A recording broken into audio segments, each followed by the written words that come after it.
zipio kot ma ilongoni Chuny Onagi TV adundo jalgo. Stay tuned.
Mana kamanya kwa mgajwan kamora mara mentira kautul makende marwa keche nono mara Chuny Onagi TV adundo jaluo kama bendu wake nundega kache chakre uchung wuk tiche nyaka ticha bi chakre sadek nyaka sangwanya kwa mgajwan en chino mabendu wake nundega kache peleka pile mwade ni duon Onagi kama wake loka chajo telamo pogoro mondo wago kod gimbaka kawanga nito pinyo wacho nango nyakwa mgajwan kaka uno bende tarika chel do maro chiko ega gana proreko da beach kama bende wadhi gomba kacha kachel kod wendu wa mabendu wanagodo kawanya kwa mgajwan bende en jatelono mar weche magaluora ka achiel koda weche maglimbe madrega dunga nyokorongo jwanga geno nise winjo donamno madunga mabende mbaka osagore mang'eny kabisa kar timo ohala kar weche maglimbe ka achiel kod weche mabende ochung'na luora ka nyokorongo jwanga ka wuon wan kante ka achiel kod jakom mochung'na kacha weche maglimbe ka achiel kod weche magaluora migosi Samuel Owino Jera emwadhi bedo godo ka nyokorongo jwanga kanodhi go kod mbaka nyakorom kacha kendo sakara sangwen ginuso kamora mara metira kotul makene mondo mi arwaki ponono nin kacha gi penjo mora kata mana medo mora nyalo na otemagi kache Chuny Onagi TV Facebook page, Chuny Onagi TV TikTok page, Chuny Onagi TV YouTube page koronge jwang kama ta channel and Steve James nyakwa nyoroni one mato Chuny Onagi TV wachaka ageno ni in maber kabisa migosi Jera akatol kende mamusi nito ichunade achio maber Steve James audio chig makawuono ni Adwoko erokamano kuom chopo e TV mar Chuny Onagi. Adundo Jaluo. Mondo wagoye mbaka mag weche mag alwora, weche mag limbe, kaachiel gi weche mag Dunga te as a whole. Donge. Yes. Jera koro mae chunye. Erokamano. Iluongo ni Chuny Onagi TV Adundo Jaluo. Yes. Watemo sako gino manyalo mulo adundo ne. Mamulo adundo Jaluo. Manitie. Erokamano. Kapok wachako to weroga keto ji kamoro achiel mondo miyo bende janeno maro ni to Jera jakanye, Jera wuok e gwenge mage. Samoro nitie jal ma bende digom ng'e ni to Jera en wuod kanye. Ono nigana ni mae jakomwa lakini okia nonro mar jakom. Eno para ni chiwo tibedo bende jakom madunga. Nyiso ni to Jera wuod kanye. Erokamano. Jera ma Jera ni, Jera ma wuod Alego. Siaya County, kamoro ni Seje. Mano Ugul. To nyinga iluongo ni Samuel Owino Jera. Jera no mano nying wuonwa ma bende nochake Kwara. But wan jo Dunga, wadak Dunga. Dunga kure monyuole babana. To kure matiye. Wuod Alego lakini udak Dunga. Wadak Dunga.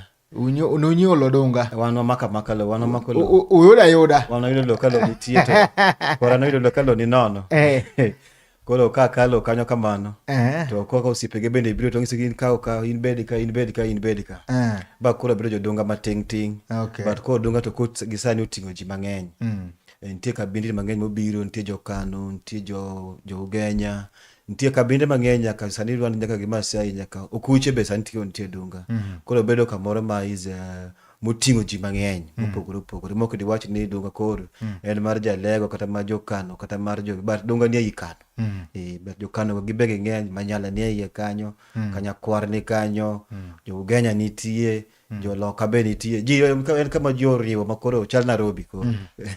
Ma in wuod Dunga gi tiende. An wuod Dunga gi tiende but Alego to tiende ni en wuod Alego lakini ok onyuoli Alego. Ok onyuol Alego. Koro ja Dunga by birth. Ja Dunga by birth but Alego ni remba. Alego ni rembi by ancestral. By ancestral kuma ai chien.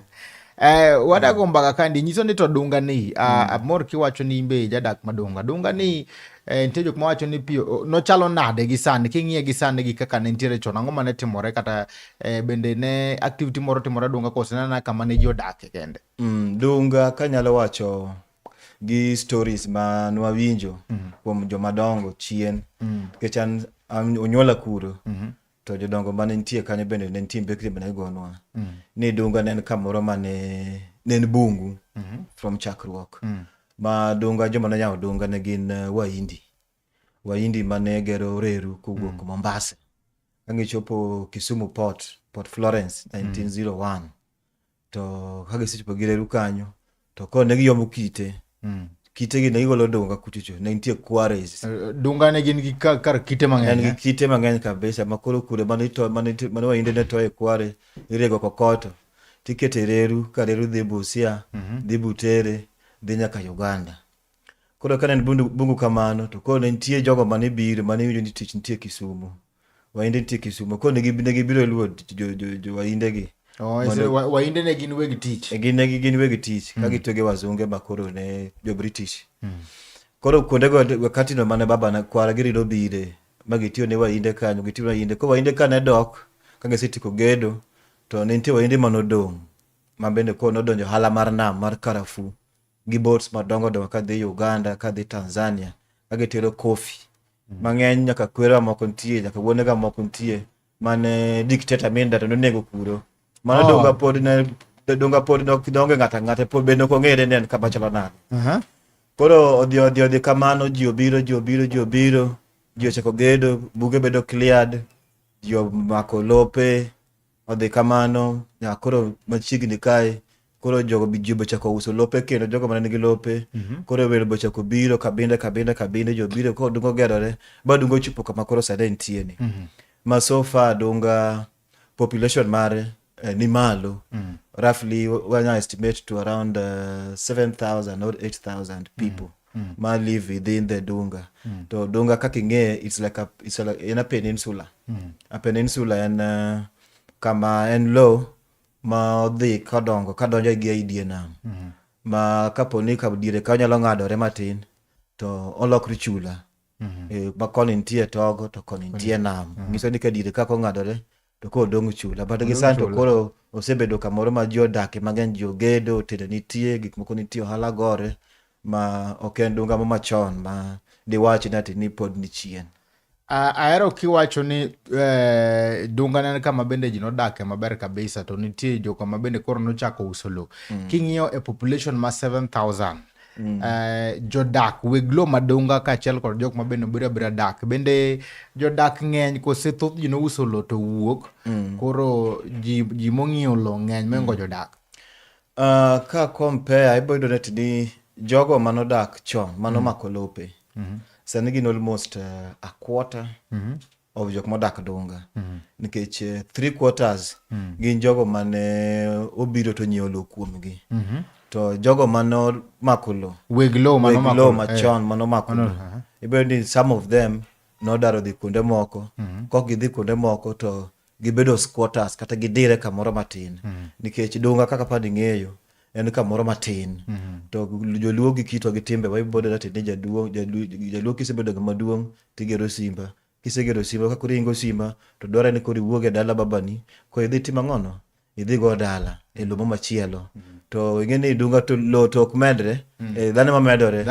Manyiso ni kata weg lo sani gionge duol nikech koro gi joma tin. Gin gitin. Jodak omadho gi. Gitin but power to gin go matin. Teko mo to gin go mar bai bath cha. Bai bath kod gin go. Gin go lakini gitin. Tin to gitin. Koro kata dongruok makelore Dunga simoko ka gi opinion margi okaw nikech gin jok matin. Jodak dwaro kama, jok ma bende dwaro timo business koro yuarok nitiere matin. Basically, in terms of structural setup, kaka jodak Dunga, Dunga is quite unique.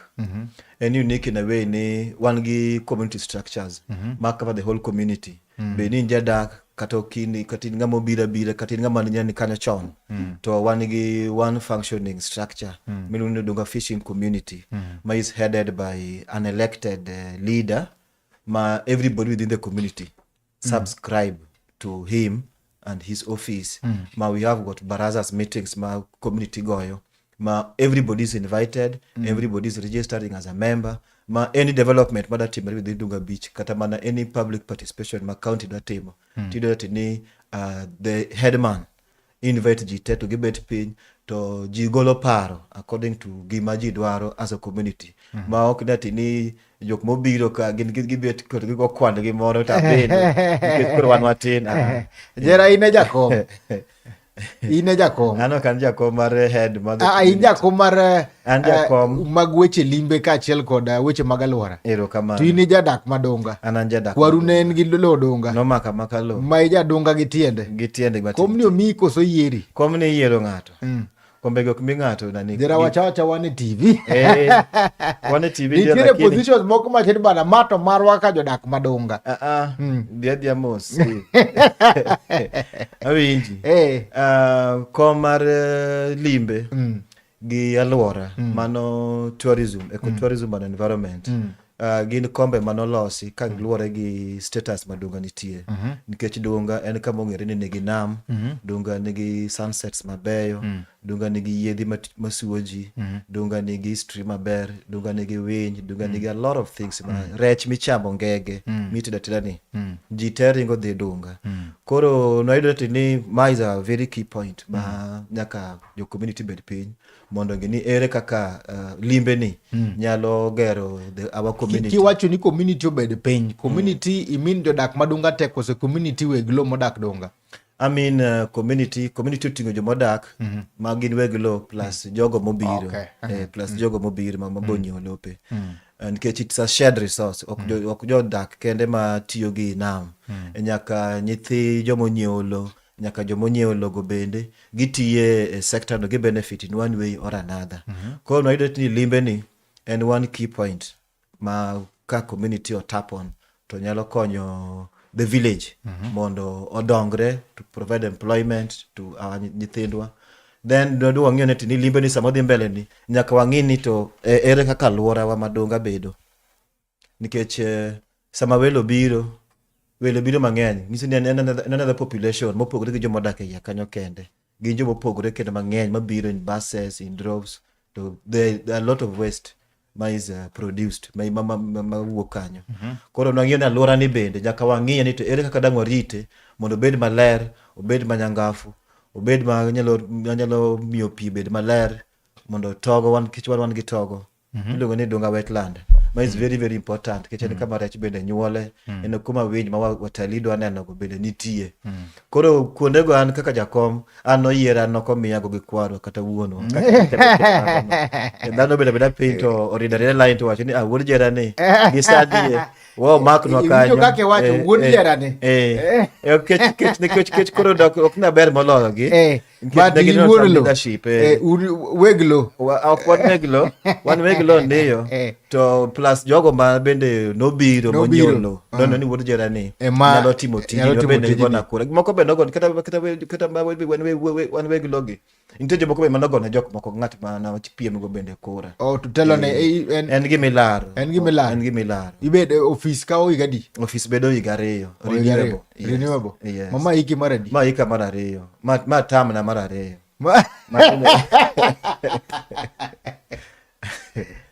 ma tam na mar 2 mar adek bo yiene chako vai kendo mar adek mana kwa loko chik but chik wacho nago chik wacho ni terms 2 but ma okadhi chung next time koro wapejane nitiere migepe mopogore opogore Dunga kacha nitiere jal ma bende ochung' ne weche mag alwora nitiere bende beach management bende nitiere ng'ama ochung' ne weche mag nam apani bende un gi migawo mag lupo donge mano bende nitiere ng'ama ochung' ne gika elago nitiere bende weche mag security ma bende apani un gi leaders nitiere migepe mopogore opogore adamana piny ni to bende nitiere migepe moko mo owayawe ni magi to koro mana mag jodak madunga mondo mi gimbe wamigi ni gi feel part of it gi control at least a section madunga community positions mowene mana mag jodak ming'eng'ani bana kato oklar magi mag weglo nitie positions ma nyaka koro wene weglo nikech kata kidhi ka ng'ato to kata kidhi od ng'ato to ted gweno od ng'ato to dichuo ni odno ok nyal chamo osundu to wuon ot nitie sundu ni wene amata bar wuon kata ko entie ko kwede bakul to ento koro bed gi discipline decorum matin okay yaka chama sundu nikech koro sundu nitie koro wan gi positions ma wan go kaka koro wacho ni mar beach management unit mar makochu ni weche mag rech lupo kech ngine wan jodunga wan our backbone ni e lupo gi limbe almost 70% of our people depend on fishing and fish related activities nitie jogo ma dhi nam nitie jogo ma nyiewo rech nitie jogo ma uso rech bende nitie jogo ma transport rech ka dhi town kaka jo boda jo tuk gi rely on that. Koro kaka positions ailago mago to koro mago mag dala kaka wan chien kanyo no timo year this month apa no tarika moro last week but one kano timo year manyangafu maber kabisa mana year a new leadership ma we are very confident with mano year to samugo mbulu kata jodak be nyalo gunu mano mbulu but candidates must be jadunga candidates nyaka beda jodunga mano ni constitution ma onge constitution but koro mago to koro inako mago koro gik mi lo wacho koro gol ko ma pin wendo ma wange te to be ibo naka bok bichuoyo inyi sasa ne magato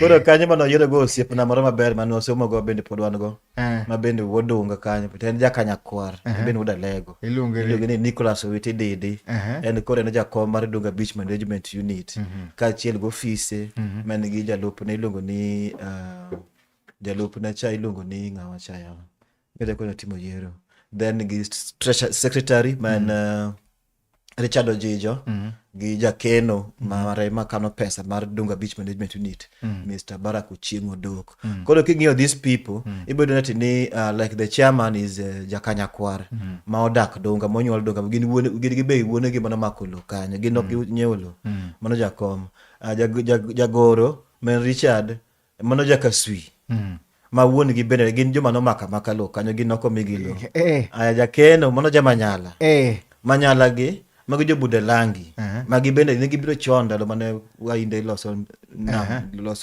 reru no gibende gi makolo ko yudo ka gigi kipogo to ok pogi apoga ni paro ni nyalo chung. Magi we na. Nikech go wala dunga. Magi we na jogo.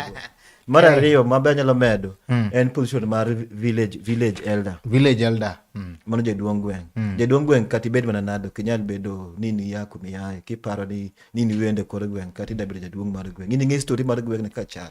Ok nyal ngi. Ni do chung kaka. Ni da chung kaka. Ngi gik mano timre gweng' ni kapok ni biro winjo kae. Ko kinyal ngi. Ko kinyal ngi. Konde mano go buche ti yende madongo dongo ti ng'o madongo yin madongo mano kinyal ngi. Koro magi positions madong ne Weglo. Mogik mabende nitie wan giluongo ni the village headman kata Dunga fishing community mako jakom maduong' moriwo beach to riwo all sectors nyaka school te everything ma is happening at Dunga. Masani omake gi jaduong' John Ogingo Kech. John Ogingo Kech en jakasagam. Iwinja mago weg lope men kwar gi nonego manang nonego kwach tok nam tok kapisi monje kabili kapisi Dunga kanyo kibeko Samson Madunga kwar gi nonego kwach bo nego kwach kane makolo makanyo no makapisi no kwar gi mano mago magite Mwamburi nonego kwach kanyo gin mano kwar gi kama ok nyal wuoye ni nyanda ni da wacha no hinni nega ngo kanyo Steve koro mago to mondowa mago to magwa madala ero kamano koro kaka chairman Madunga Ecotourism and Environmental Organization kata jal mabende koro chung'ne weche mag limba kod aluora maluongo ni Migosi Samuel Awino Jera nyiso ni to migepe mag kata mana roles magi kaka jakom gin mage. Roles maga kaka jakom mokwongo ana coordinate weche mag limbe. Okatimi kaka an individual kaka na wuon wan go office ma bedo man gi departments gin gi migepe kaka wan gi migepe mochung' ne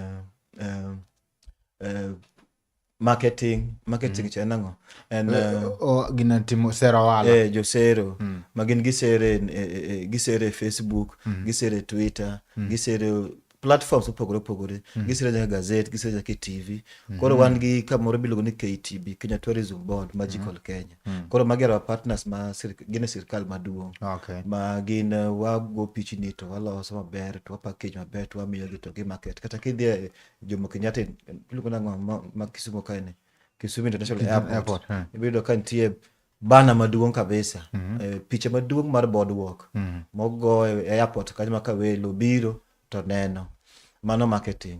Wan gi another teach mabende watimo mar safety ngeni en gima very important mar ng'iyo na tinito welo mabiro limo wadunga kagi ere kaka ginyalo biro maonge gimo hinyogi mogi lware nam mogi kata kapo ni ng'ato hinyore kata ni gimoro ng'ade ere kaka dango ginene mago te watimo in terms of ng'iyo ni welo bedo nade kaito wan gi security nyaka wang'iyo neti ni ere kaka wendo mabiro kagi ok nyal magi gigo magibiro go ere kech gini kami kwaleji onge ng'ama nyalo mondo bidu kami nyalo kwalgie koro wan gi security mabeni team machwiny kabisa mobedo headed by a sub committee mang'iyo ni to ere kaka wendo agi nyalo bedo safe sasa magibiro.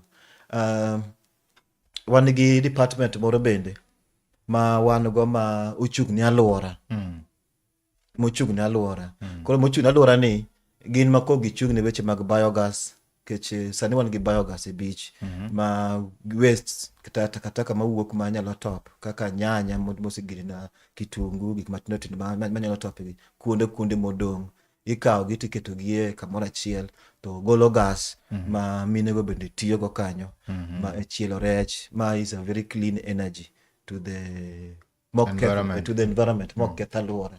At the same time wan gi public kitchen ma kin gi nyochi moro kata chiemo mo imida tedo to itinga chiembi no to ibiro go titedo ni go gi biogas to chulo pesa matin koro nyaka waste wachane kanyo kendo wacho ni anyalo tinga chiemba to itedo na teda enya tingo chiembi odala anya biro gi ringa moro ija biro kata gi ringi moro kata nyoyo kata mana chiemo mida tedo maber to wan gi mach kata cha mar biogas ka ni pi ma ochalo mar stima ni but eto koro wuok e gik ma topo to ogolo mach yawe en gas yawe kamato koro chiembi ni kete kanyo titimo ngono titedo but ko bedo mita ing'eyo ni itiyo kode liters moro Ah, mano gima ber. Koro jatedo cha mechulo gi power. nitie nyatedo jatedo Oyini tedo kata kendi. Nitaka tedo kata mana kendi. Sufrich nitiere kan. Ing'en ji lore tedo. Samoro bwana man kata cha. Samoro ok ong'e tedo gima idwa tedo ni in wuon. Ko mano yieni mondo ibi tim nade? Mondo ibi tim. But gima kaka nyani, ento kitere kacha to imiya nyoyo to chwaka ba nyoyo mbokore. Kibeti kakawa. Wan gi e weche mag wastes go. Wan gi clean ups. Ma bende watimo mar ng'iyo nati ni takataka mabedo generated kaka karatese, papers, gik matino malwar piny, sweets, ang'o girigo ineno. Wachokogi kamoro achiel to nitie kuonde miketogie ma gitibi mana gi sorting. Sama itimo sorting no, ema moko ma nyalo top itero e biogas kata cha to golo teko. Moko gi to ikete e compost kata idino go buche moko mantie manyalo hinyo ng'ato sama ng'ato wuotho. Koro mago gigo matimo. Wan gi monitoring and surveillance. Monitoring and surveillance ma to koro ong'iyo ochung'ne ng'iyo. Gin giringo gi bote die nam. Ka ging'iyo kuonde ma joma lupo time maricho. Jok ma lupo tie thiedhni atie nam kuma rech nyuole nikech wan gi togo kanyo. Koro togo madonga no nyaka timne monitoring and surveillance. Monitoring and surveillance oting'o nyaka jogo mawang'o togo, especially samida pur kaka osatida pur ni. Ibedo ni nitie jomoko ma giwang'o ga togo. To dhano ni bende Nyasaye nochwe ma very funny. Kech sama ji da puro maching oserieny, maching rieny ni tido ka jomoko gin gitia mach ni area ni mar togo ni ema dani mondo wang' bathe kama ka wang' kamae then kama wang' matino ema bia tim nade ema bia pur. To gini mach to kia ni ing'ise ni mondo liel ochop ka. Kwa mach end up no wang' the whole of togo. Kwa timo ga scouting, monitoring and surveillance ma joma wuotho ma to partner gi Kenya Wildlife Service Impala Park kachacha. Gimu askari, gimtoka, Land Rover, Land Cruiser, to wadhigo oko, wadhigo around the swamp, kwa ng'ioniti ni ere kuonde moko bedo interfered. At the same time, watimo environmental education awareness. Wapuonjo ji weche mag alwora, ber mar rito alwora, gi kaka alwora bende konyowa in return. Yes, kwa mago gigo ma watimo. Jera winji maber kabisa. In kacha gi anno ka bende koro un kacha gi staffs mang'eny kabisa. Jogi volunteer koso uchulogi? Wan gi staffs ma wachulo. Wan gi staffs ma wachulo. To at the same time, wan gi staffs ma volunteer. Staffs ma wachulo gin staffs ma tiyo, especially jogo ma suo ji e nam. Ma riembo boats. Wan gi motorboats katacha mang'eny. So far wan gi around 30. Motorboats madunga ka ok gin mag ji giwegi, gin mag Dunga community. Gin mag ji giwegi but gi fall under one subscription mar Dunga Ecotourism. Wan gine ilo chalo kaka sako. Chalo kaka sako. Yes, manyiso ni koro chike matiyo kachacha en chikadi. En chikachiel. Chikachiel. Koro ni kelo boat ni kacha to bedo ikelo under management. Under management. Koro ng'at matiyo yini bende nyaka obedo bwo chik ma waketo. Ma wuoni yok chul jariembo direct. Ofise ma chulo jariembo. Wuoni chulo jariembo direct. According to pesa motima ng'oa. Pesa mawuok e boat. To koro chike ma wuoni tigo gi jariembo ni gin chike mag office. Okay. Mo loso. Koro jariembo ni boats gite bedo as a unit. Ma ka boat is unseaworthy. To wan gi teko mar golo yien oko mondo dho timne repair mondi mondo ko timnade ekudugo dhi mbele gi tich. Koro unu ka osuru kuom wan ka osuru kuom gi mar tich ma gitimo no to gichulo wa pesa mar service charge mar boss go bedo kanyo ka gitiyo. At the same time watimo regulation. Wang'iyo nati ni jogo ma receive watalii bende gin trend. Training timo pogore. Nitie tour guides. Jogo mawuoyo gi watalii manyiso watalii gik moko. Mago be uketa kanyo. Mago nitie kanyo ma nyaka dhi training. Nyaka puonj gi ni etiquettes, basic skills of tour guiding. Giko matino tino benyalo mondo ging'e. Kech mondo guide ng'ama receive bende onego bed ng'ama ler, onego bed ng'ama honest, onego bed ng'ama ong'e wuoyo maber. Neno, onego bed ng'ama ong'eyo gima wacho. Mano number 1. Ng'e gi mitimo ng'ono. Okiwuoyo ni kodi wuoyo ni yudo ng'ato. Kesa menyalo wuoyo ni wuoyo ti wacho gik miwacho to kara ng'ama ing'iso gigieni to riek moloyi owinjo winjo kaka iwuonde odhi bedo pissed off bo nyaka kata mana were kodi ne bo ndiko very bad recommendation kata remarks about gino ko mago gik mago osetimore mago timorega wan gi jogo mariembo boats bende ma bedo trained on swimming safety skills diving ineno aya wan gi boat itself boat ni bende nyaka bed well equipped gi safety gears kaka anchors nanga migine kamano michungo go yie life jackets bende nyaka bede yie sama ji dhi nam ineno torch nyaka bedi mirror nyaka bedi kuoyo nyaka bedi blanket nyaka bedi first aid kit nyaka bede boat life ring nyaka bede boat hook nyaka bedi hook en gima maboro chalo gino ma kapo ni ng'ato dwaro pi tigame go kama koro ywayi dio ne life ring tiywai gi hook no to ko maga some of the things ma wan we watimo to mago timo in partnership with Kenya Maritime Authority Kenya Maritime Authority ne safety transport and now koro gin makagi watu record gi to gikelo these trainings to our people mondo olo mondo ko bed jok moko at least ni up to standard gige matimo. Yes, Steve.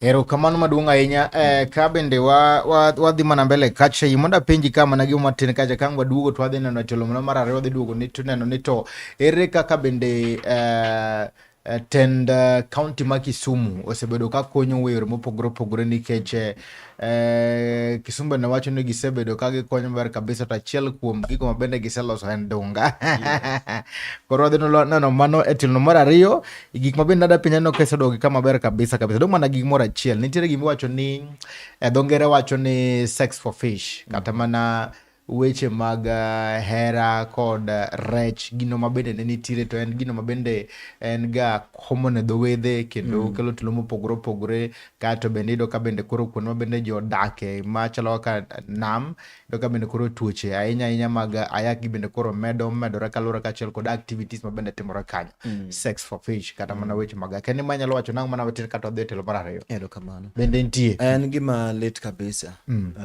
ka winjo ga wach mar sex for fish nachako winje chon to wach sex for fish ni bende mano miyo weche mag landruok mag kute mag ayaki nobedo mang'eny e tie dho nembe ma tie kaluo konie to amor ni gino timore ka ng'eyo ne podonge to a lot of things osetim mondo o discourage gigo matimore ma kaka sex for fish nikech sex for fish en exploitation ido kamiyo onge chiemo madhi chamo gi nyithindo ot samoro en single parent to samoro wuon ode nosetho to janam to anam gi rech koro janam chiemo na rech to bang'e to ang'e chul badai ineno koro gino timore marach bo omiyo tuo mar ayaki olandre e dho nam ka koro ne nitie gigo mosetimore interventions mang'eny manoseketi manoting'o nyaka empowering joma mine teko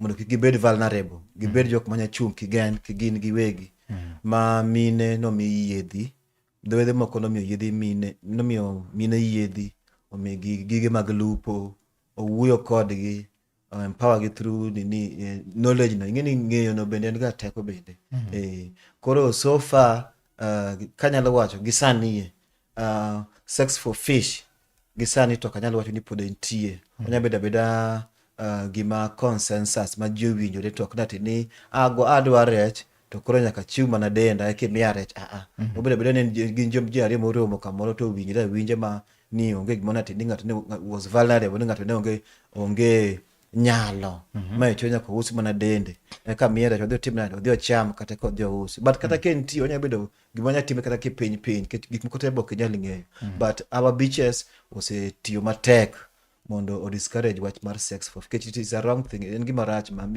osemiyo ji mang'eny miero dong gunda mang'eny ma we not like to. Ma bende wan gi chike ma antie ma touch on sex for fish. Ni anybody mabedo cited kata ma yudi that ni o exploit ng'ato because of sex, because of fish to obedo banned from that bit. Kende ng'ama riemba ka achiel gi miyono.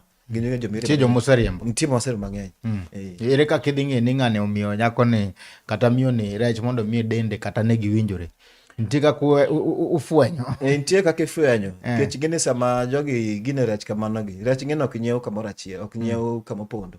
Rech nyiew kama mini rech bebe ilaro. Ko mine gi bende sama gilaro rech e yie kamani. To gineno ga ka nyako mama moro nitie kama to en ohere ahinya bende pesa boko chulga. Pesa ok ochul. En pesa ma ok laro boko lar. Laro boko lar. Mondo boko mondi. Mondo boko mondi. En gi special preference bimiye mang'eny. Ndio kende chiel. Chiegi nyalo miyo special preference. Ma jonge ni mato chingane. Mato chingane. En mano onge shida. But mini ng'ane man to itimo ne ga best moro o boast ne osungre ne mine ni uto. Okiro na giwaje. Kolo ma okobedo reported to we ban such kind of people. But wasetio matek mar wuoyo kod creating awareness, empowering mine mondo bed gi their own source of income. Yes. Makara sani wan gi mine ma nogerne gi kendo. Wow. Kendo mag chielo rech. Wan gi kendo mag chielo rech ma mine go ginagi kendo ma ginyiewo rech gi pesa gi. To gidhi gi wang value addition.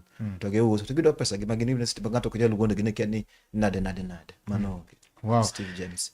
Kamano donga inyanya koromoga juang kamora mara menchire pod med mana kete chunyo na GTV kandi wan kande ka chiel kod jakom mochugna weche magaluora ka chiel kod limbe boma kar ohala mar donga nyokoromoga juang kada dwath madonga mod kete mana chunyo na GTV kandi pod wago mana mbaka ka chiel kod migosi Samuel Jera mabene jakom nyokoromoga juang mapota chendo ne nan Steve James wadhi weche mago wala kangwa dugu rodhi chako ka chiel kod somo otemagi kana mana penjo mara madigo mbedo gonya koromoga juang ka waduge to no mara rito adhi neto bende nitire kaka giyodo kony kowuok kuom tende county ma Kisumu nikech county ma Kisumu bende koro sungore ne giseloso tich matek kabisa kendo donga dhi maber. Wadhi dugo to no mara remo mondo Jera onyiso ni to chalo nade.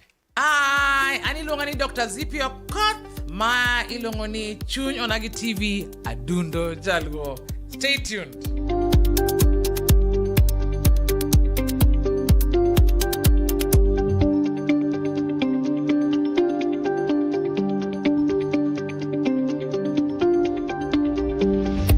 Welcome to Johans College of Medical and Health Sciences, where we nurture your dreams with skill and purpose. Join a community driven by excellence and compassion.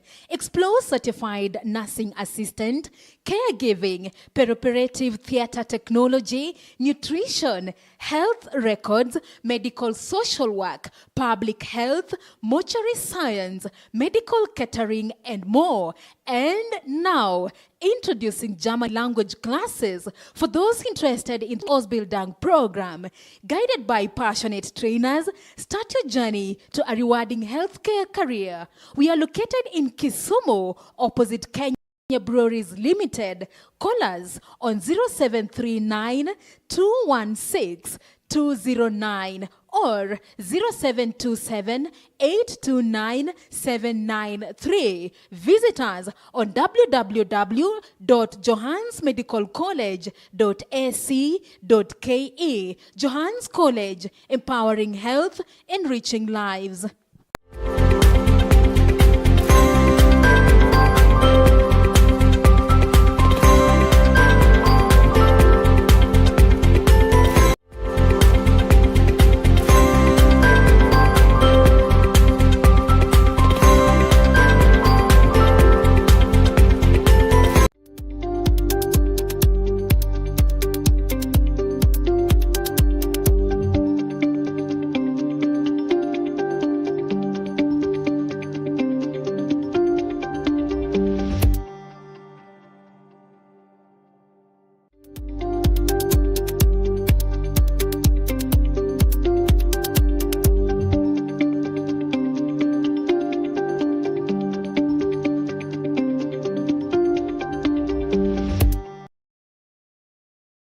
Machigni kendo nyakoromoga juang kamora mara mentira ka thul makende maroke kendo telo no mara rio mara duondo onagi kama bende ka undo wayango kacha dongruok mag do wadh dunga nyakoromoga juang kotenore ka chel kod weche mag limbe kod alura ma wadho dunga nyakoromoga juang wan kende ka chel kod wendo mabe non gode studio makawuono jakom mar mochugni weche mag limbe ka chel koda weche mag alwora migosi Samuel Jera. Nyakoro mgojwa mabende wan godo kandi omekamora mora mentiere med kete mana chunyi Lagi TV kandi ne wacho ni kwa dogo to no mar ariyo to adhi somo kacha ote magi. Jera til no mar ariyo na wacho ni kwa chako kacha mana kwa timega pile wan kacha gi joluo go ngero mopogore an ka gi ngero maluongo ni manogo ka achiel kod mama Patricia Okumu kada mana Nyowala mabende chung'ne kacha mond liete. Ngero ne wacho niya, gima lit mana ne wuon go. Gima lit mana ne wuon go. Isewinjo ngero no? Asewinjo ngero mar gima lit ne wuon go. Patricia Wala nogo man chiliel. Wacho ni gima lit ne mana wuon go. Kaka chuore notho kech chiliel. Nok lit ne min gi nok lit ne ngata nok lit ne nyithinde but en wuon ema ne gina lit ne. Ngero no ongiso gimoro ni ochalo gi ngero moro. Machalo gi mar dhier mako wadu. Ok mone nendo. Ok nyal kata una mone nendo. Inda ndebi lek kabisa. En adieri. Ne gima lit ne wuon go. To dhier mako wadu bok tibi nade. Ok mone nendo. Nenda. To ngero ni en ngero mawacho ni nitie gigo ma ng'ato kale. Ma ng'ato nyalo kale kata beno kale ma en wuon. O fail en ma owinjo kaka pek ma okale en wuon samo dhi e gigo. Chalo gi ngero moro bende ma bende chalo gi mano mawacho ni ngamo rako wuoche ng'eyo kuma wuoche time nade. Diego. Ngamo rako wuoche kuma wuoche Diego. Koro wuoche nyalo digi yo mopogore. Koro Jera gima lit ne wuon go. Ere inyisa ni gima lit ne wuon go ki tude ka achiel kod weglo madonga to sani koro donga chal ga gima yakre. Ka tude gi mano gidwach madonga ni ibro yudo ni donga gadieri kaka nasegolo history mar donga machien. Ni donga was 100% mar joma nobira mano makalo. To sani gidonga kwot. Iwinje. To ibro yudo nati ni sani koro akwota modongo. Ok all the resources masani wuok donga dhi ne weglo. Ido ka kata mana jogo mobiro timo hala. Ok dakitam gi timo hala. Mobiro timo hala. Mabrako jo hala mobiro timo hala. Gin go tende mabeyo kabisa. Michile rech ma kineno dolich. Wan gi jogo mabendo obiro sekta mar utalii. Mokelo nyaka yedhi ma standard mag fiberglasses. Mabeyo moko bende nyoro kanyo okel moro nyoro machiegni ka. Moro man gi tanga, tanga maduong', kendo tanga ngega mana matiro ji nam kwango dhi omo reche nam. Ko kel tanga masuoji. Tanga matanga ye tanga. Man gi jos. Nigi tumbo to nigi ginene. Mago bing'eyo. Daman be en go. Mago gik mang'eni wamoga reche nam. Ko sano kele mar timo ang'ono suocho. Okel nyaka yie machalo gorofa. Matingo watalii. Ne donga kanyo. Iwinja. Ko jogi tuomo pesa madongo. Weglo to nena. Weglo do wan ka weglo kamagi wan pulo sike ba manyachon mondo ma podi. Dho no se wuoke mar ngai. Jogi tiyo gi mwandu. No se wuoke mar ngai. Bo adhi mar engine. Koro yawa moko bende sani ko thuthini nyiewo fiberglass matino tindo gi.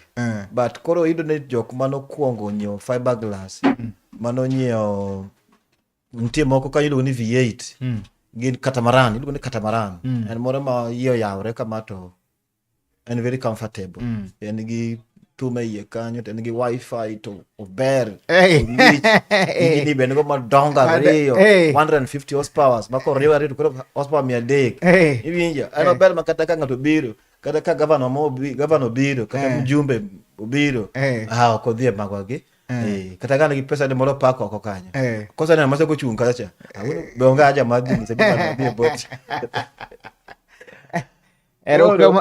Koro jogi osebedo ka ong'ado bath wi soup mane wayudo te but ok rach nikech koro lokruok ber lokruok ber nikech koro kaka gibo osetimrego koro be chuno nyaka otim nade nyaka koro lokru ung'igo.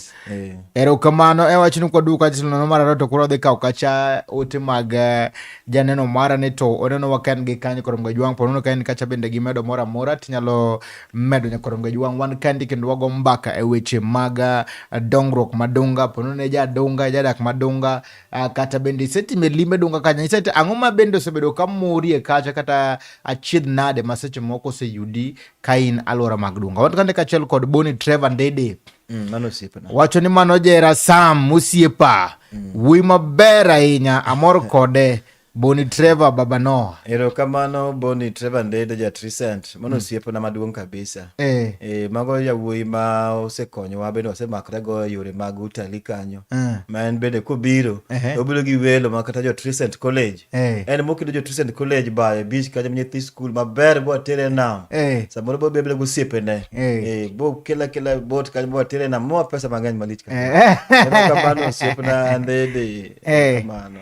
Erokamano wan kande kachiel go jadero ben wacho ni bende chenro kande sasa kuom kete mana kandi maniluongo ni Solisti kata mana band leader mar Heart Music Band bende wan godo chokruok kandi. Erokamano duong' ahinya wacho ni Mamba urwako wakacha club mar Mamba chieng' tich ang'wen mondo idhi winje kacha banjo mochiek rumba manyachon kaeto wan kacha bende gi Owida bende wacho ni mboneno kandi maber kabisa Mumu bende wacho ni kete mana chenro ni mar Chuny Onagi TV. Erokamano duong' ahinya kuom kete mana e chenro mar Chuny Onagi TV. Pod wago mbaka kande kachiel koda jatelo kata mana jakom mar ochung'ne weche mag limbe kod alwora mar dhowadhno madunga. Samuel, Kisumu County kunyo unade? Erokamano. Kisumu County, sirikal ma Kisumu County osebedo ka konyowa mok dak wawach ni onge ber moro ma pok owuok e Kisumu County. Mano nyalo bedo joma wacho miriambo. To Kisumu County osebedo ka konyowa yore mopogore opogore. Kisumu County department mar fisheries ema wasebedo kwa tiyogo under the beach management units. Ketini fisheries mago koro dhie department mar beach management unit. To gini ma ging'iyo weche mag rech nets mag rech monego beni mako go rech e nam. Gini ma ging'iyo nyaka register mag jolupo mantie e wang' dho nam mano tijgi kage konyo gi beach management unit. The fisheries department mane county still bende ma conduct elections makata the concrete elections makalo the office of the fisheries department emano timo that election. Kabire tourism department mano still the county bende osebedo ka konyo e weche mag promoting tourism at Dunga Beach ma negi chako gi signage. Signage mago signboards Monday kondik welcome to Dunga Beach tourist attraction site, Dunga Eco Fishing Village omwongi nyaka mana wacho ni Mobawe airport cha mano the county government mano muono picha mar boardwalk e Kisumu International Airport maka watalio lor to ginena kanyo namba na bene kanyo ga simu to kata gidhi website to gineno kuma gibiro. Ko in terms of marketing tourism department osetimo mang'eny kata kelo brand ambassadors to the boardwalk gisetimo maginyalo. Unlocking Dunga ibiro tini wan gi ndara ma the county government in partnership with the French Development Bank nogero kowuok Hippo Point Impala Park katacha. Ndara ni enogo e lam nyaka Dunga manga poko biro Dunga gimoro like 15 years ago apana gimoro 10 years around 10 most thereby I say around 10 around 6 ka and 6 kama ko lamo chupo nyaka Dunga to lamni osemiyo oyawo Dunga ne dongruok mang'eny in terms of welo mabiro, in terms of investors, in terms of jogo madwaro keto madwa nyiewo lope omiyo Odunga oidho malo kata na rates mag lope madonga sani oidho malo because of that ndara no. So county government osetimo mang'eny kata in terms of environment, department mar environment kotelne gi jatelo mamargi osetimo matek providing seedlings, providing support ndalo motimo commemorate issues to do with World Environment Day, World Wetlands Day, cleanups mag aluora, ywe the beach mago gisetimo maginyalo to their level best. Koro ok anyal wacho ni county government pok otimo gimoro. Ndalo moko nonjo kacha in terms of development kaka bende koro ikelo kacha wakunga pinji mandi mane odar Lwang'ni beach jowala ma Lwang'ni notere gi Dunga sama ne gidhi Dunga ne giyudo ka bende nitie jok ma bende koro ne timo ohala but koro ne gitimo na small scale to sani bende nono ka koro Dunga itimo na expansion kendo nitie jok ma bende koro kelo ohala mopogore ere bende nitiere kaka transition otimo maber koso nitiere jok ma bende seche moko nolal jodonga ma bende kono bedo displaced nikech noka ginyal keto structures machalo gima bende dwaro e nam kanyo. Actually jowa mane tiyo Lwang'ni kech gin jowa watimo ohala achiel. Dunga gi Lwang'ni en gimoro achiel gi Kichinjio en gimoro achiel kech mago are tourist attraction sites. Unfortunately Lwang'ni ng'eni was part of the port gi Kenya Railways. Koro being ne gitimo expansion mar Kisumu port ne chuo nyaka gitim nade nyaka ne giwuogi mondo gimanyo alternative sites ma not all jok mane timo ohala Lwang'ni noyudo spaces Dunga. Nitie moko mano weyo ohala chuth, nitie moko mano dhi town kuondegi kaka biashara markets, nitie moko mano kel Dunga, mano biro Dunga. But unfortunately because of poor coordination ni the county ne temo impose ni nyaka jogi timang'o, nyaka jogi bed accommodated Dunga. Ng'eni Dunga onge space manono kata mana Kenya ka ok nyal dhi kamoro bid space manono ni kata onge wuon onge kama onge wuon ge pinyni kata mana die nam kidhi die nam ibo mana ka ma territory mar Kenya to kaka territory mar Kenya to bedo international waters no bedo ngiso di mano podi mana international waters ok ne onge wuon go koro county kana ok biro gi ji okelo ji to no ngiso gi ni sawa magi jowa konyo riembo gi but ok nyalo accommodate gi te no bet page kodgi ma the number manentie no miyo some spaces mondo gi establish their hotels mane giketo hotende kanyo ma hotende go they're there up to now.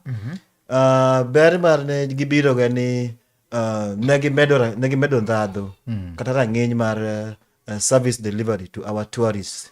The tourists mako gin wazunge kende enin gi families ma biro jogo mabiro bayo godhiambo kata godiochieng' ineno mabiro bayo tu but one level mane jotende wanentie by then kapok ne gibiro Dunga ne gin jok moko ma ne gin otende ma ok anyal wacho ne girach as such but no gikete rang'iny moro ma jolwani dugo kete ko jolwani mano biro space mano biro nomigi spaces ne gimedo ndhadhu mar tedo mar gero hotel makoro they are doing business to jowa bende mane nitie bichon ka bende ido ka gibende they had to pull their socks because competition was high.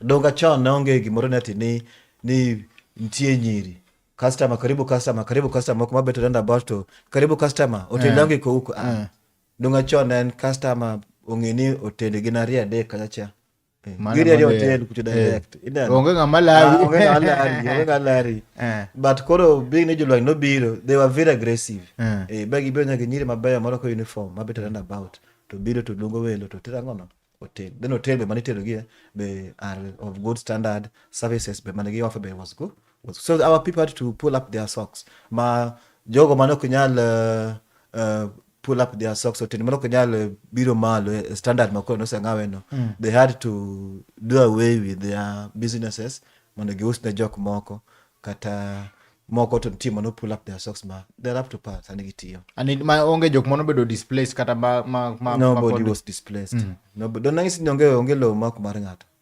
moko nyal biro lo panati ni winjruok no bedo maber kabisa nitie jogo mano uso ne jolwang'ni bende mano uso their own plots to jolwang'ni. To but uso mar plots at the beach ok en uso mimi title. And then beach management unit timo gimoro na allotment. Allotment ni imigo ni en for temporary. En kamoro unyane mato ne kara koro miya mana gimo matin to ndikri gi beach management unit, beach management mi conditions nia kamigedeni iwinje mok en kari ma mi mondo gogo ohala inyalo gero temporary structures iwinje koro structures mabende koro gere dongo kacha ka gin koro gichulo office ma tourism gichulo monthly kose mago gichulo beach management gichulo beach management unit. Okay. Koro pesa ma gichulo no gichulo for the services ma beach provide. Yes. To those hotels stay on the beach can gain temporal ma in case of any development ma need to be done the ingiso gangisa ni koro some agreement manetima ngono mani sign ni anytime any development ma datimre to in terms of kaka uchokori your revenue collection kaja kaka ucho ungado surumbo pogore ni bende utime kaka uchoke kacha gi Kisumu kaka maber okawinji maber apenjo ni kaka koro timo wala kacha cha un free utime kacha kose ubedo control gi sirikal pamalo wana sirikal yore Wanona sirikal dongene sirikal mayore kendo gulo. Wan sirikal yore. Uran gige ukendo. Ma bende pesa ma wuok sirikal mamalo kata wuok county ka biro donga onge kata di. Onge kata chiel. Waonge allocation mora ma wuok sirikal mar county ma biro donga. Ineno. Donga wane mwa yweyo kolil. Donga wane mwa pidho yiende. Donga wane mwa chulo security. Donga wane mwa kelo wane pino wane mwa chulo kiwan wawegi. Gimora matimedwa kacha. Osuru mwacho ko katacha ematiyo tijego wan machulo jaka staffs magwa matiyo kanyo gote sirikal county okawo osuru kanyo county okawo osuru okawo osuru nade ere kako daka prare go ngade ongado no da okawo no o mi wango mondo okawo igili kawo gimoro kama isekele gimoro kata mana parking nyocha kane jo moko no biro from the county government to gik moko kutime in that way ingene kidaka osuru kamoro. You have to sit down with those people. Mundi ngisi gini I want to ada collect ngo usuru. Ineno. To usuru badaka ni adaka kecha achela ria dek. Achela ria dek ni enia parking madaka usuru ni asekelo nu parking. Iwinja basa gero nu parking. Kolo parking na adaka ngo adaka usuru. To kinyali biro kama parking onge maboki kele parking. Mama maloso parking keno wegi. Bwa manyo ka extra spaces malo parking bwa muko gitenga parking space kidogo is very small activity una mutimo kacha everything nakatenga moywe kacha te wana wa timo igote kwa lo mana parking space mar parking command dang ji park beach itself ge compound madunga beach management unit kacha onge space ma serikal timer mana business permit mag jogo kende mago wayiene gi mano serikal oyie mondo gikaw business permit mag but choko ni to maka onge mago to ichoko gimoki kelo dunga serikal yore macha serikal mayore government macha serikal mayore koro wasalo so parking mabe pokotiko lo so parking to ngato biro ndo choko suru mar parking eri parking mokelo en moda choka ngisa parking mokelo moda choke parking mesikara mana clean up onge gi serikal timo kacha nothing everything mwacho kacha pesa mwacho kacha watiyogo mondo sustain ourselves moko nyali yene ngato mondo bi noda choko suru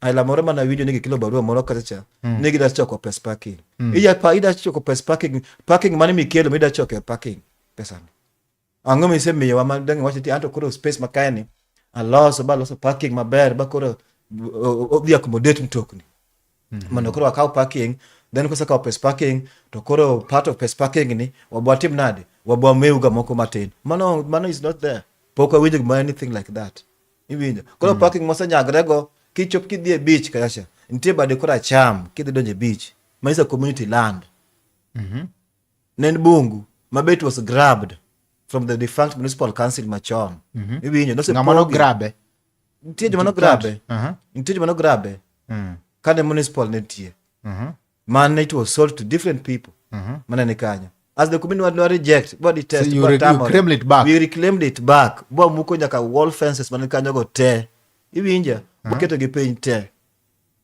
bo dhi nyaka court for that space. Space no ken bungu kiteno unomo tinga.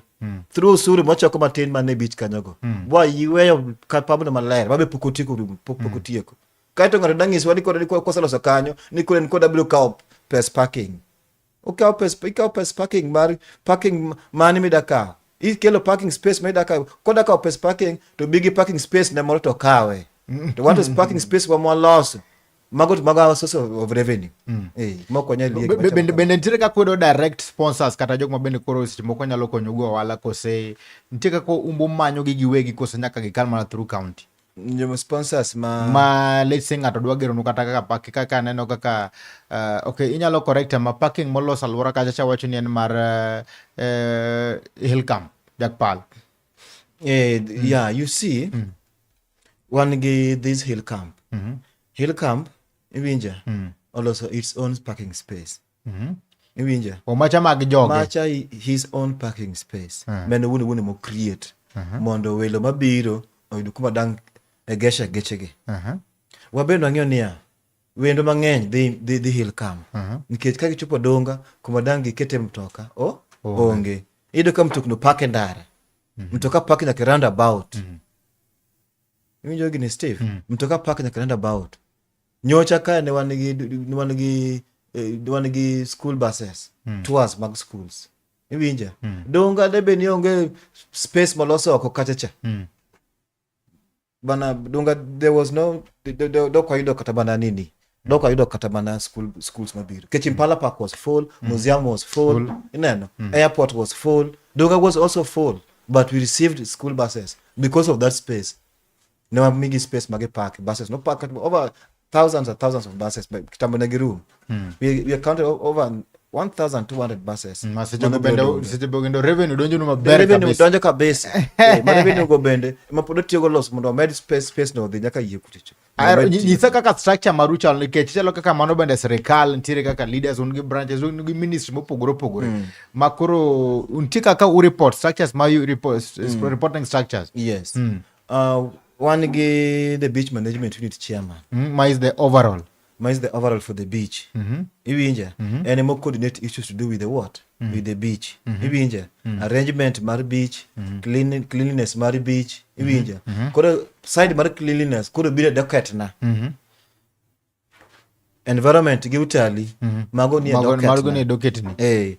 Man mangyo ni utali makadhi nade ta report na ngise walayas kode.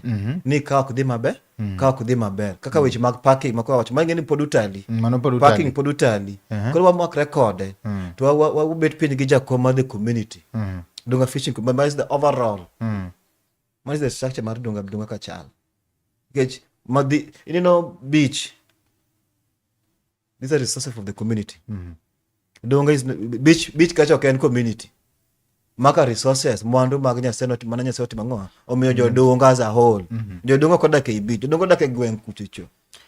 Mana kodhi katieko to yemona penyi ni to gin midhiero mage ma seche moko bende ukale kata mana chiedh nade ma bende dugomb neno ni mondo ukale kata ka serikal okonyo kama kata kony ma duwer mondo gimiu kata mana chiedh nade ma bende seche moko ukale kaka jotelo gi jogo ma bende koro ne dhowath madonga. Ero kamano ahinya Mr. Steve. County osetemo ka ginyalo nikech kama ng'ato timo tiwacho kata mana very recently our area MCA ekanyo timo empowerment mission program madhi mbele mar chiwo fish cages. Mano were James Oyugi were nyocha kano kelo fish cages 4 omede wi moko mana setimo ng'o nosekelo to groups madunga, groups manyalenda, groups moko ma kore chin kochacha mondo empower jo ward mare mago gik mowuok e county manyaka wach notimore. Kabire penjo mari mani wacho ni gin midhiero mage mwakale. Wakale midhiero pogore Mr. Steve. Nikech Dunga wan gi challenge mar planning. Dunga wasetemo matek nikech wak gi academia skunde mag somo ma tiego architects, planners, engineers gibiro timo attachment kodwa kachacha to they come up with very nice documents mabeyo kabisa kaka dongo nego be ni pango maber kitikia gi nyithindo kobiro to giwuotho e beach kanyo to tung nyaka tung bagi bed gi par maber kabisa bagi gor donga kaka dongo nego be ni bet kinya paro gima ne wango gero mabei the amphitheater Mama Bay. Anyalo wacho ni gino was stolen. It was stolen from our work. Many students not table. Now we have that document. No kwale. How sure you know kwale? Kingeno kwalo kocho na kibibi kao neti ni kwale kuma. Giman go sure ni that idea. Kata be you know that thing amphitheaters. Ila mogero mabecha. Might not the first. Kidi mamangina lakefront. We have an amphitheater. We had one good man. One lost my bear, bo got my bear, bon dek my bear. Bo share give the county government. Can you teach school on deko? One get board work, no board work man tie donga che. Much the work of a student. Winje. Mokilo para. Manogoro design. My bear kaka watel dang bo pitch ni dang bet my bear dang bo pitch ni dang wote ye kata cha gimuziame yi. Gibacha loka man. So if it is not for our own intervention, marmanyo sources of income.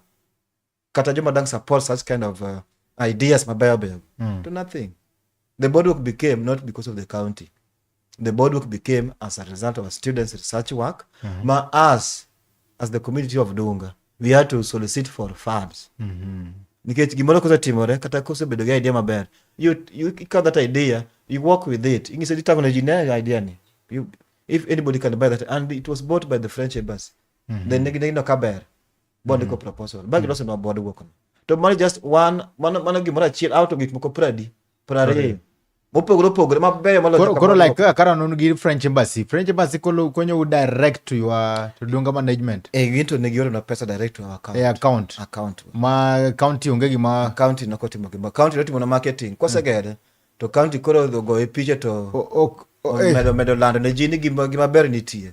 Biuru Dunga. Manyi so you can receive donors directly. Yeah, we receive donors direct. Koro gima temo wacho ni planning madunga is poor. Drainage is poor. Ineno. And kama onego beni igere to standard mowinjore ma as a tourist attraction.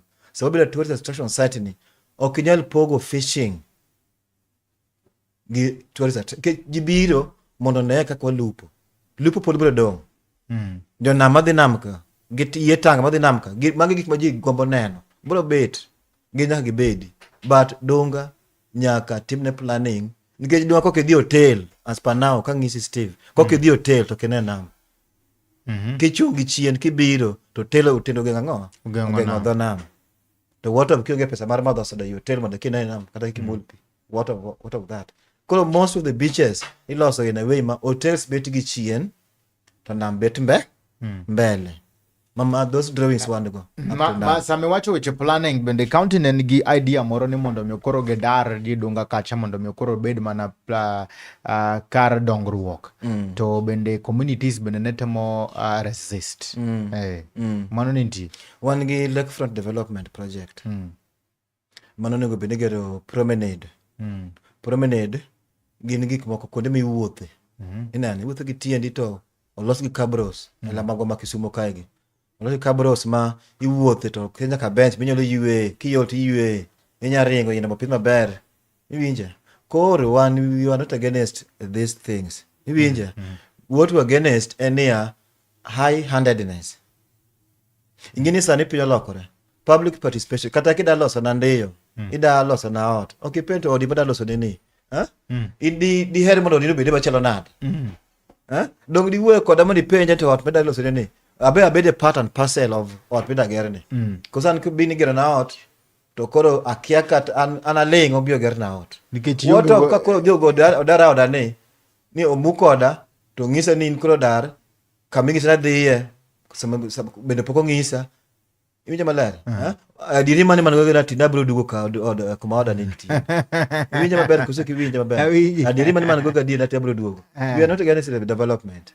One of the Dunga beach oger olose maber era ngeny mowinjore to a status mar Kisumu city. Ok gimo gero maber kiani gimo gero maber. Macha thin.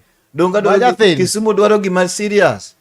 Ineno kaka nyoro Kenya neno gimoro ger pichni mabeyo kabisa mag architectural design mar cultural center. Koro an ngeni Kisumbwa kani jiriek sasawa kendo gik migolo tasi gibeyo ne kendo gimito tasi kendo ngiso kaka lich kabisa to mondo golok gibede team on the ground dwaro mondo man goro ng'eny moloyo gik matimore on the ground. Dunga bo osegor malich nogorno malich maber malich.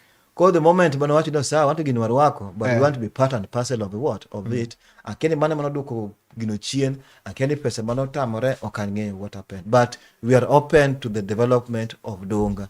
To the status ma Kisumu nitie Dunga Beach onego bende gere gima serious molo nyango nyakudi mo mantie mabecha. Erokamano awinjo kiwacho ni kidhi Dunga kacha cha gisani to kinyal neno nam kacha cha nikech structural planning ok ber. Namba 2 bende gimitemo wacho ni ongo beni at least kata ng'ama onge pesa ne bende nyalo yudo access mondo timre nade mondo nena mano kele penjo niya price control maru chalo nade kacha kech nyalo yudo kaka amba ja utali adhe chamo rech kocha kono gona siling 1,000 kocha karano ngo bana chulo siling 400 wa ido ka bende intire bende yiwak ne jok ma bende timo limbe kanya kani unu kaka management serikal madunga to neno na en gima timore to nikech ingeni rech price control bire soko huru akile gimoni soko huru soko huru enia anya bet kodi kamae auso simba ni siling 300 to in the same simoni eusa siling 1,000 inya ber okabichuni monda bi anyeu simba 1,000 no iwinja mana kan mahero mar nyiewo siling 1,000 no. Koro yene usa saka kedwa. Yene usa rech kedwa. Utali wa rech masinga lufa beach. Jalibo ngimano. Opata masinga lufa beach. Opata masinga lufa beach. Oketi yango. Ntie ngege maduong. Masinga lufa di. Achiel. Kada masinga 100 to giromore. Kumicha me mupogore. Kamicha mupogore. Koro ko fuki ber. Dadi nyama lufa beach. Manu yie. Ke chiambe kamara ng'enyne ni malo. Mana kamanya kwa mgajwan kamora mara mitaka othul makendo magonero kamara madunganyo komkete mana chunyo nagi TV adundo jaluo wagomba kakaja kachel koda Migosi Samuel Jerama bende en kachaja kom mar weche limbe kachel koda aluora ma edhowath madunganya kwa mgajwan wachopo kama bende koro watiken makapo kwa tieko tadeka othul makendo mondo mechaka mi kacha duong Jerama mondo miwane watch ni mugik jino mabende nyalo nyiso janeno ni chalonade kachel kod jodak madunga kachel kod kopone ni kachagi ote mora mraba de gomb nyiso japiny maisa my camera mari erokamano ahinya nyikwa Ramogi nyikwa Podho nyikwa Adam mo sebedo kanenwa e TV mar Chunyo Nagi adundo jaluo gima daher mar wacho ni warwako Kisumu City warwako Dunga Beach ne activities mang'eny mantie watemo kar nyalowa mondo wachiw more professional services to our guests mabiro Dunga. Ubiuru, ucham rech, uidhi yedhi, une islands, une nyaka boardwalk kunde ma mtie museum, une gik moko duto te. Services magwa wasemedo malo, boards bende osekelo mabeyo, schools, colleges, madabiro, universities bende nitie warwako one attachments bende matimo ne our students ma udhiro namba kanyo kochiwne gi Mr. Steve ma any college ma timo tourism, environmental science, supply chain management and all those we offer internship placement. Erokamano ahinya nyaka chieng' machielo wananere uru kendo. Asante sana. Jira wachocha namba ni okay. Number 90715 604993 Gidoluo 97 1 5 6 9 9 3.